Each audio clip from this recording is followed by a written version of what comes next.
هي اسمعها في العالم كل 40 ثانية يسجل العالم حالة انتحار. كل 40 ثانية يسجل العالم حالة انتحار. يا الله، ليش انتحار؟ يا الشاب يلي تسمع أغاني، ليش تسمع أغاني؟ يا الفتاة اللي تسمعين أغاني، ليش تسمعين أغاني؟ يا الشاب يلي تنظر للمسلسلات والقنوات والشاشات، ليش تنظر لها؟ ليش تتابع المباريات؟ تبحث عن السعادة، تبحث عن الطمأنينة، تبحث عن راحة البال. والله ما تجد السعادة في أذنك يوم تسمع الحرام. اسمعها يا الغالي. والله ما تجد السعادة في بصرك يوم تلتفت إلى الحرام. والله ما تجد السعادة في قلبك يوم يلتفت إلى الحب والغرام. والله ما تجد السعادة إلا في الدين، إلا في الإيمان، إلا في القرب من الله. أول الأسئلة اللي بسألك إياها الليلة، كيفك مع الصلاة يا الغالي؟ الصلاة هي الصلاة 5 صلوات في اليوم والليلة. يلي تسمعني يا ابن ال15 والسادس عشر، السابع عشر والثامن عشر، يا ابن ال20، يا ابن ال30، يا ابن ال40، كيفك مع صلاتك؟ 5 صلوات في اليوم وفي الليلة. تجيني فتاة إلى العيادة تقول هذه الكلمات وتئن هذه الجراح، تقول يا شيخ والله ما جيت العيادة إلا من ضيق وهم ونكد وحزن لا يعلمها إلا الله. يا شيخ أحس إن قلبي يكاد يخرج من بين أضلعي من شدة الضيق. سألت تلك الفتاة سؤال، تلك الفتاة تقول يا شيخ احنا من أثرياء هذه البلاد، تجارتنا داخل المملكة وخارجها، تجارتنا بالمليارات، فنادق داخل المملكة وخارج المملكة، مستشفيات خاصة داخل المملكة وخارج المملكة. والله ما أركب إلا أفخر السيارات، ومع ذلك ضيق لا يعلمها إلا الله. سألت تلك الفتاة سؤال، اللي أسألك أنا الآن، قلت كيفك مع الصلاة؟ 5 صلوات في اليوم وفي الليلة، كيفك معها؟ قالت تلك الفتاة اسمع المأساة ليست الوحيدة، وليست هذه الأسر الوحيدة في بلادنا. تقول تلك الفتاة والله يا شيخ أسهر للساعة 3 الفجر، بعدين أنام، ما أصحى إلا 2 الظهر. صلاة الفجر ما مرت علي في حياتي من زمان، صلاة الفجر ما صليتها من فترة طويلة. يا الله، وتبحثين عن الراحة والطمأنينة وسعادة البال وقد قطعت العلاقة بينك وبين الله. شاب يأتيني بعد إحدى اللقاءات، أنا أعطيكم نماذج وصور. والله الأسبوع الماضي كنت في أحد المحافظات في مخيم مثل هذا، بعد المخيم يجيني اتصال من 2 من الشباب يقول والله يا مضوع ما سجدت لله سجدة، والله ما سجدت لله سجدة. يا الله، الصلاة يا شباب، الصلاة يا نساء، الصلاة يا أبناء هذه الأمة. اسمع يا الغالي، الصلاة صلة بين العبد وربه، فإذا قطعت هذه الصلة عاش العبد في تخبط وفي ضيق وفي هم لا يعلمها إلا فاطر السماوات والأرض. الصلاة الفيصل بين الإسلام والكفر. كيفك مع صلاتك اللي تسمعني؟ هذا الشاب عمره 23 سنة يحتضنني ويقول لي والله يا مطوع 23 سنة ما شاهدت فيها جمعة ولا جماعة. يا الله، بعد إحدى الكلمات في أحد المساجد يجيني شاب يقول أسرتي 19 نفر، 19 نفر ما بين ذكور وإناث، نعيش في بيت واحد تحت سقف واحد.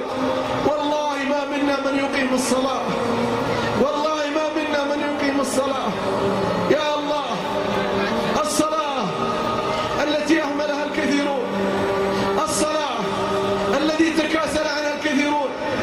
الصلاة انقسم الناس فيها 3 أقسام، انقسم الناس فيها 3 أقسام. قسم ما يصلي وسمعته، قسم ما يصلي وسمعته كيف حياته. والله ما سبب الانتحار إلا لأنها قلت العلاقة بالله. والله ما سبب الانتحار إلا لترك الصلاة، إلا لترك الصلاة.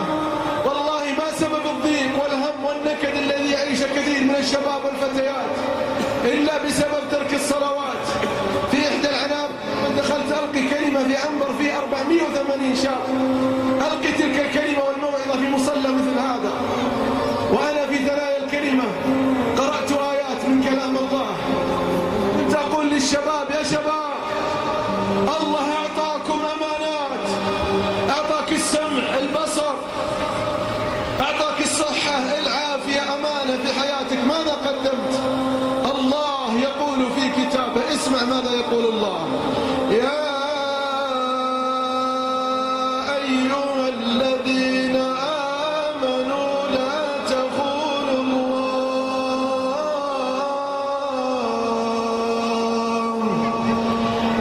تخونوا الله والرسول وتخونوا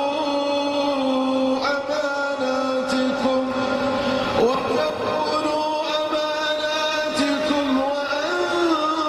وأنتم تعلمون.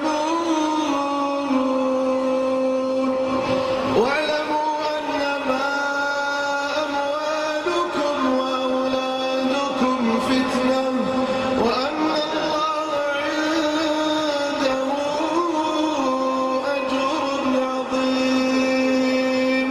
قرأت هذه الآيات في ذاك العنبر، في ذاك السجن، وإذا بشاب يقف على باب المصلى ويلتفت إليه. انظر إلى ذاك الشاب وإذا قسماته تقول متأثر ودمعاته حاضرة. آوى إلى المجلس وجلس. بعد ما فرغت من الكلمة قام ذاك الشاب ثم تقدم تلك الخطوات ويقول لي بهذه العبارات: والله يا شيخ أنا في هذا العنبر من 4 سنوات، القضية ترويج مخدرات، المحكومية 8 سنوات، 4 سنوات في هذا العنبر، والله ما سجدت لله سجدة، والله ما سجدت لله سجدة. وبعد ما سمعت هذه الآية وأنا جالس في العزبة مع الشباب، والله ماني بحول المصلى ولا حول الكلمة ولا يمك، سمعت هذه الآية: أشهد الله ثم نشهدك يا شيخ أني تائب إلى الله. رجع إلى الصلاة، رجع إلى الصلاة ذاك الشاب وحسنت توبة نحسب كذلك. والله بعد شهرين يا شباب يخرج في العفو، يخرج في العفو الملك الكريم. والآن من الدعاء إلى الله عز وجل، والآن من الدعاء إلى الله عز وجل: يا الله، وش اللي تغير في حياته لما عرف الصلاة؟ لما عرف الصلاة وجد السعادة والطمأنينة وراحة البال، والطمأنينة وراحة البال. هذا اللي ما يصلي.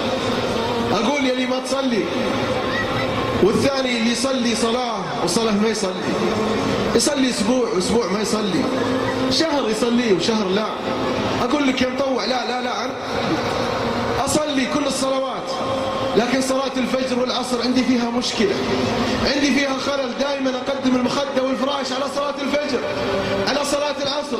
إذا كان في التلفزيون مباراة ونهائي ومباراة مهمة، والله أني أقدم المباراة، والله أني أقدم المباراة على صلاتي. هذا واقع وموجود أحبتي الكرام، واقع وموجود. أنا أقول لك وش حكمها في الإسلام.